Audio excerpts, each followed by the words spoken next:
মেরাজ রাতিয়া আল্লাহর রসুলে আল্লাহর দেখে না দেখে। আচ্ছা কোনো আয় যদি মেদান দিই 500 গরুর মেদান দিলে দোয়া করবো না?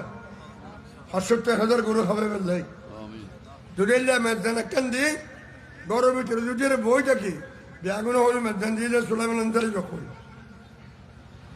আয় যদি দেখানো দিই বেগুন কষ্ট হবে কিনা?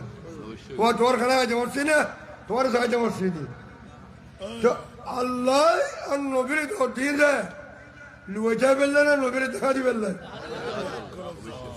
কথা বুঝুন না।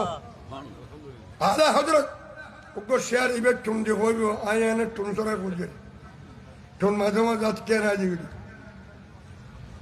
মা নাই কদর আ মকসদে মা তোরা নরগিসে গুলে ওয়াহাদত পেলা কৌশলা ইমাম আলা হজরত আল্লাহ আকবর এই তো এলম দিয়ে দে ইবের কিতাবের ভিতর সমস্ত নিয়ামত সমস্ত এলম আল্লাহ পাক আলা হজরতের ফয়জ বরকত আরা দান করো।